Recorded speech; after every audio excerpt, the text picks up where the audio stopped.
As the alien crew of the Yar spacecraft relinquished a data slate, their disdain was clearly visible, and she stayed completely away from the pod's path. Commander Renard's head fronds twisted as she flung her pale six-fingered hand in a sad way, her distress palpable. While docked to the bustling port of Aid Trade Station, the Starjammer's pod housed specimens that had either expired or were not part of the outside aid program.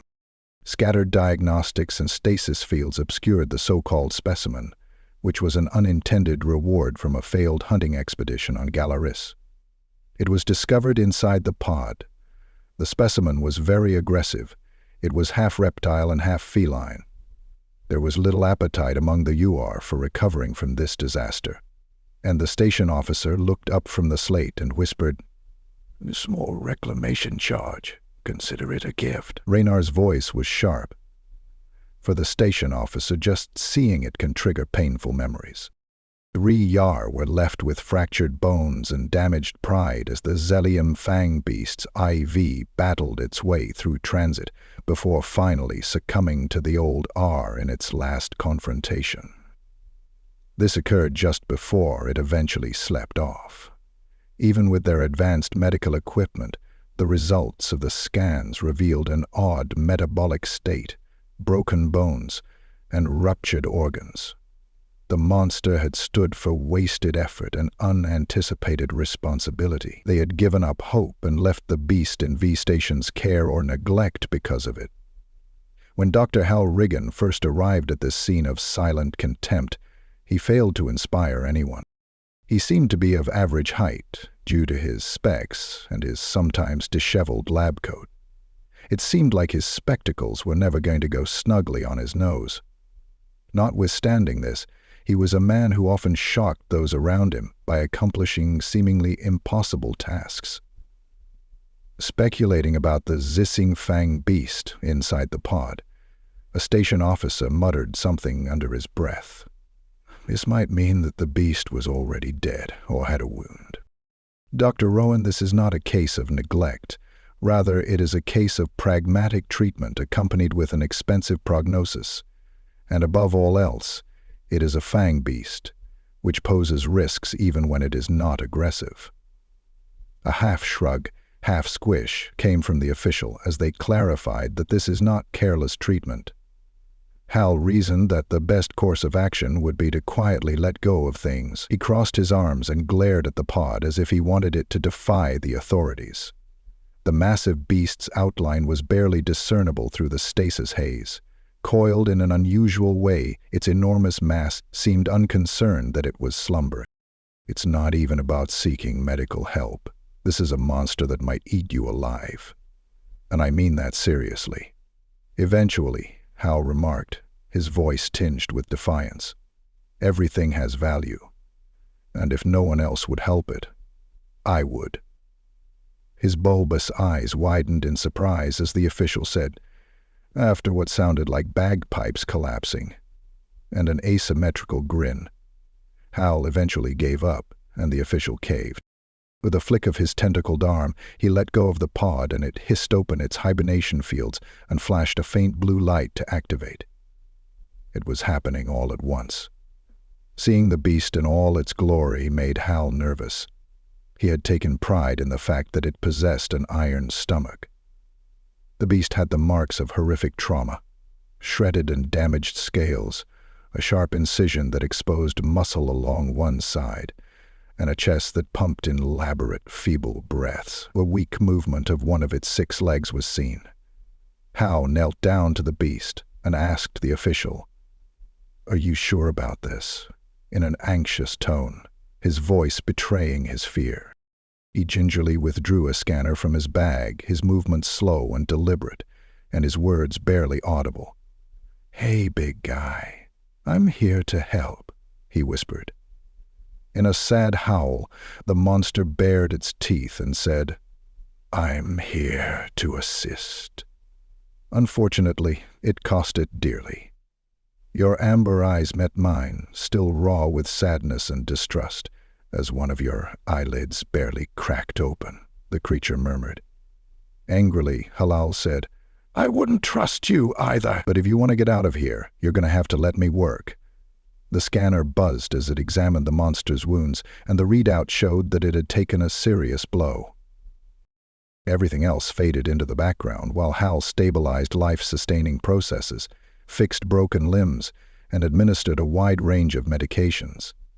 Essential functions were stabilized while he labored. He used every tool at his disposal, some of which were plainly improvised, to paint a terrifying picture of ruptured organs, complicated fractures, and critically low hydration.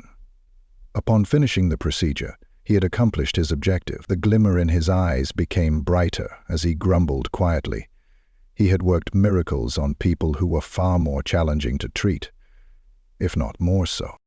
As she watched the humans at work, Commander Renard stood on the periphery of the assembly, her pale face a mystery. Finally, with a distressed expression on her face and a low but clear tone, she mumbled, "Humans." The fact that the creature was alive was a triumph in and of itself, regardless of how far down the road to recovery it was. Hal leaned back on his heels, took a long breath in, and then slowly let out. Impressive, what an introductory piece. We'll find a way to pass that gigantic guy over the water. Stabilizing a Zelian fang beast, much less trying to rescue one, is a very rare occurrence. As they go by the station's affiliated veterinary clinic, the alien dock workers' expressions range from fear to curiosity. The fang beast's rehabilitation zone will be an entire wing of the facility, according to Hal's directive to command. All of this took place on site. Speculation circulated around the human vet and his unlikely patient over the next few days, and not even she could deny the inevitable. The fang beast, whose Hal had dubbed Rook, remained slouched over, but its breathing had become more regular, and its formerly glazed-over eyes now watched Hal's every action. Having slept very little since the arrival of the pot, Hal was hardly aware of the beast's name. As it rumbled, a biostem patch was applied to its flank, and according to Rook House, it seemed to be improving daily. The space used to be very silent, but now it's bustling with activity. The whole enclosure echoed with the deep rumble of thunder. The head of the clinic's administrative department yelled out, "You are absolutely nuts!"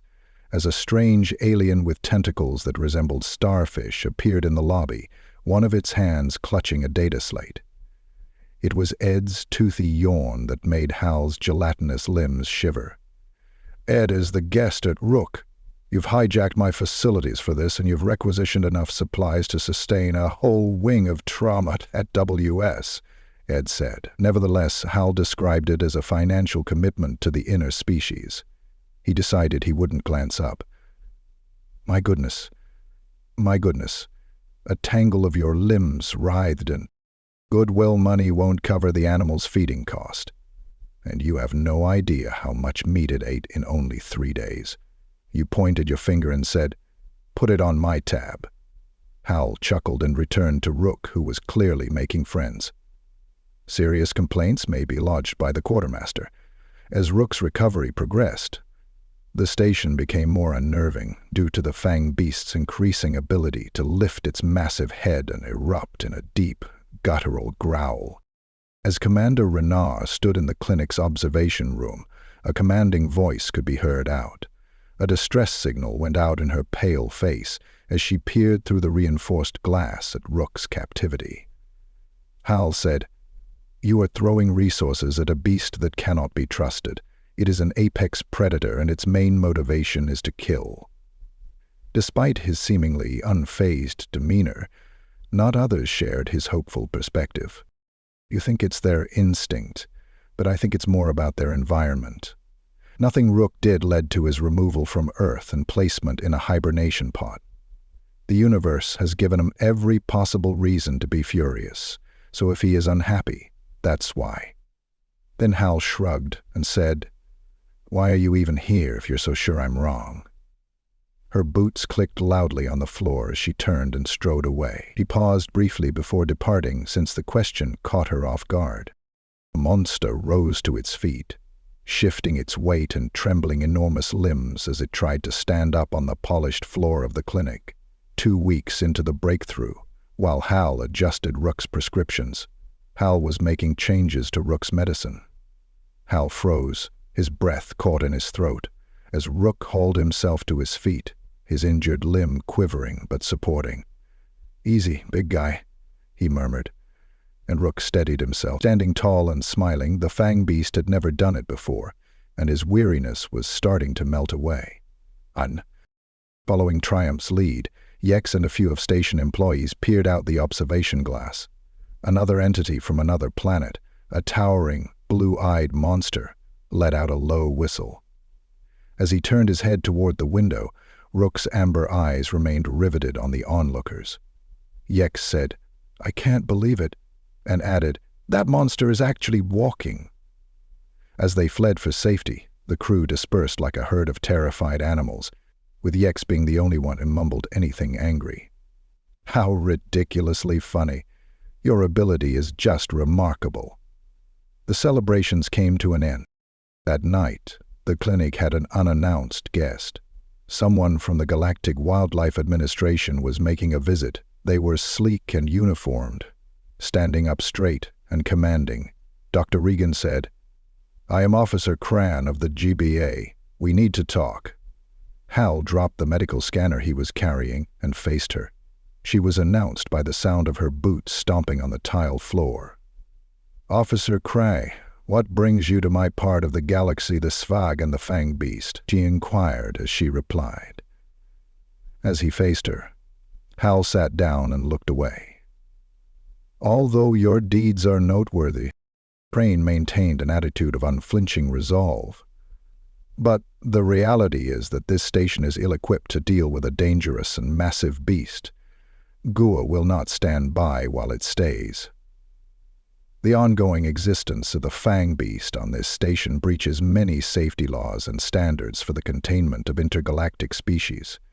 Hence, its rapid relocation to a secure facility is imperative. Someone needs to find them right now." A secure institution was something that Hal found repulsive. Rook would be researched, prodded, and forgotten in what he saw as a glorified jail. But see, there's more than one choice. A sanctuary on Chorus 7 is prepared to care for top predators, so he swiftly stated that he had already made arrangements to relocate Rook there. Hal clenched his hands and firmly said, "With all due respect, officer, the GBA technique will manage this matter from here on out." Crane cut him off, adding, "The destiny of the creature is not for you to determine." Hal had been proficiently handling the situation without your interference. Fang Beast's recovery zone was abuzz with subtle tension as the rookie glanced at him, his thoughts racing.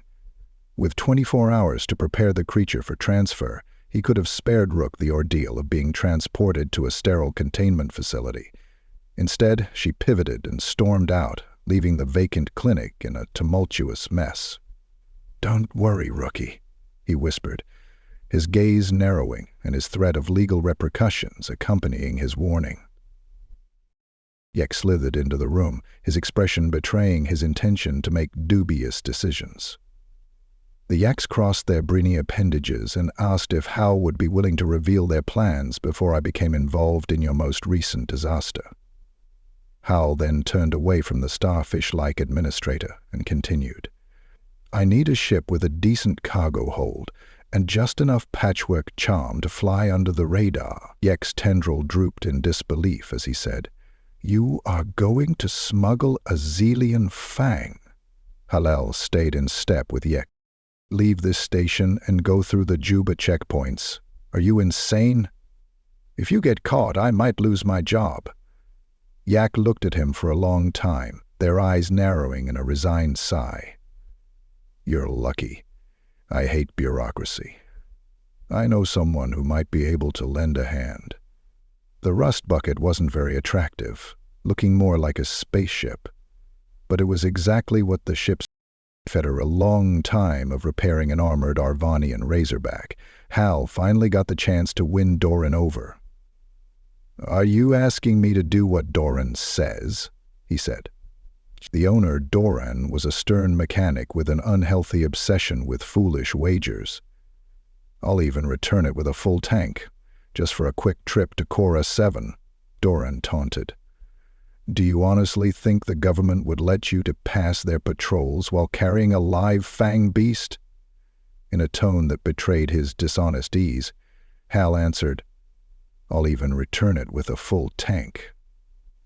Hal asked if the fanged fracas was useless, a ferocious beast. "I always say, despite Doran's best efforts, they will not succeed," he said, raising an eyebrow. "Not to mention that I already have a strategy. It seems like most of your ideas end in disaster." "Not necessarily, however." With a heavy sigh, the mechanic stroked his beard. "Count yourself fortunate. You have my gratitude. You can't count on me to save the day if things go wrong." "I would never consider that," Hal boasted while smiling. Making a daring escape from the facility with Rook was the first challenge. Despite its continued unsteadiness, the creature followed Hal onto a hover sled with remarkable cooperation, now that it was strong enough to stand. It was too much for Hal to bear. "I can't believe I'm aiding you with this," X said, his uncertainty plainly visible. "Think of it as a journey." With Hal's assurance, they guided the sled into the station's maintenance tunnels, a network of narrow, poorly lighted corridors that never welcomed guests. He was not going to doubt his good fortune. Even though Hal's speech was a tad repetitive, they reached the docking bay without any issues. The rust bucket's readiness to consume everything in sight increased as each surveillance node passed, its cargo hole wide open. Hal nodded and guided the sled up the ramp and into the ship's hold, while Doran stood with his arms folded beside the ramp. It wasn't the best environment, but it would do for the trip, big fellow. He had already set up a temporary confinement room with padding and reinforced panels. Instead, Rook was worried. We knew we were ready to begin our voyage when a little tremor informed us as we relaxed into the cushioned floor. With a look of seeming despondency, the fang beast's golden eyes darted from side to side as he emitted a low rumble. The first part of the getaway was easier than Hal had anticipated. After a quick examination at the docking bay, the rust bucket powered out a V-station, and the salvage hauler's credentials seemed to satisfy the GDA checkpoint. Hal had the good sense to know otherwise, yet they were soon flying across the empty space. In less than 100 feet, Conrad stopped and waited for Helen to respond. Doran slammed his fist on the control panel and cursed an hour into the voyage when the ship's alarm started to scream. The sleek ship was approaching fast, its weapon systems lighting up like an angry festival display, when Hal glanced over his shoulder at the monitor. Hal said, his voice somewhat snapped in response to the scenario, and his mind raced with potential strategies. The rust bucket wasn't exactly lightning fast, but if they managed to pull it off, they may. Dan promised. In the dim light of the vehicle, Rook's towering figure stood out. Hal knelt beside him, maintaining the same reassuring tone he had used during the creature's rehabilitation. "Listen, buddy, we're in a bit of a jam. A patrol ship is out there, and they're not exactly thrilled to see you. But I think we can give them a reason to back off." The fang beast cocked his head to reveal, "I want you to look scary, because I think you're an apex predator having a bad day," Hal said, pulling open the containment panels to give Rook more room. Rook rumbled softly, his tail flicking in a way that gave Hal the impression that he understood. Minutes later, the rust bucket came to a stop as the GDA patrol ship docked.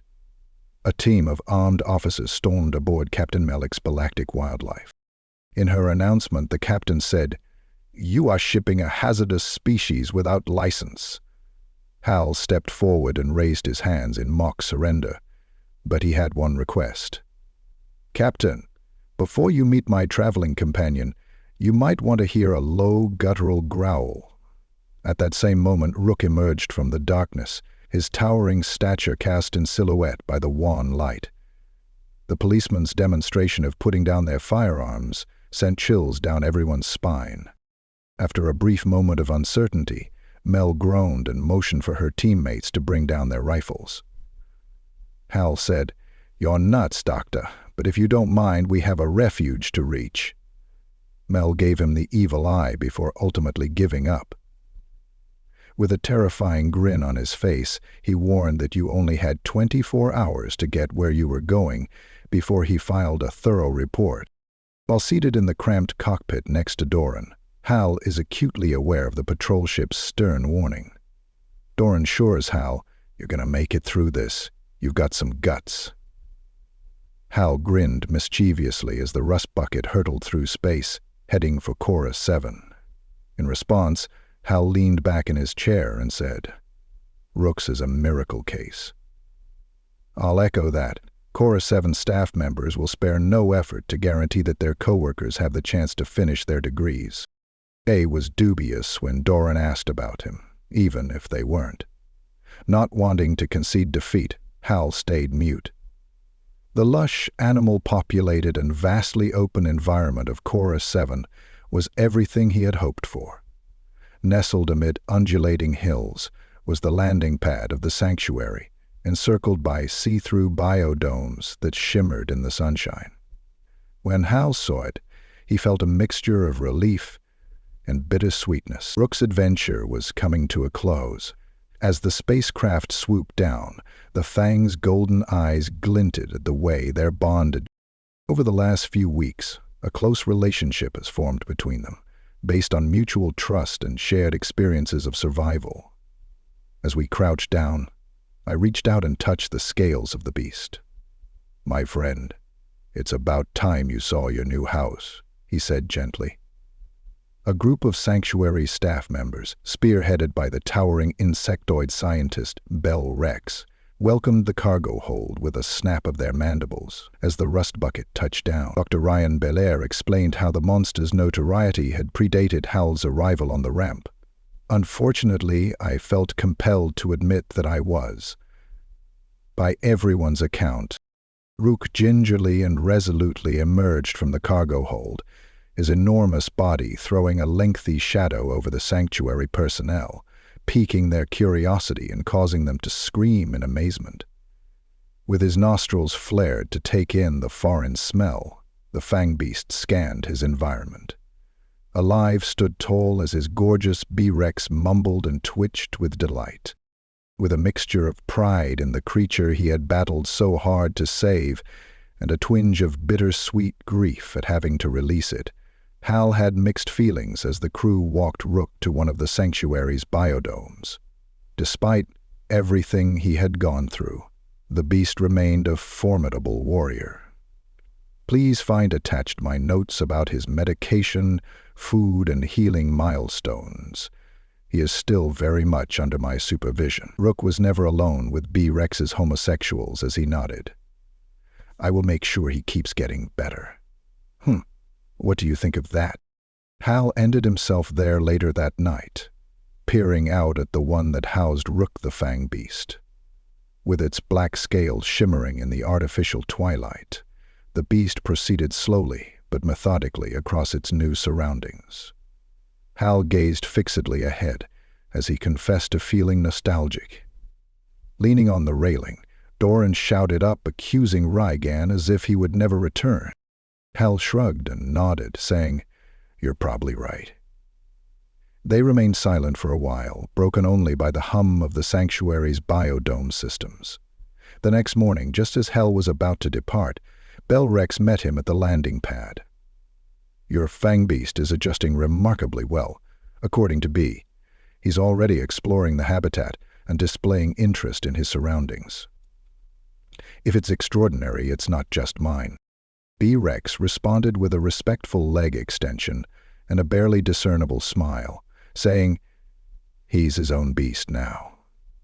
Hal shook the biologist's hand and remarked, "If we ever come across a case as impossible as this, we will call on you." Rook stood at the edge of his enclosure, his golden eyes briefly following the ship's ascent. Hal thought he caught a glimpse of the ship's ascent. Fang Beast dipped his head in a show of respect, perhaps even gratitude. A testament to the resilience of the human spirit, the force of unwavering determination, and the possibility of a better future in the midst of overwhelming adversity.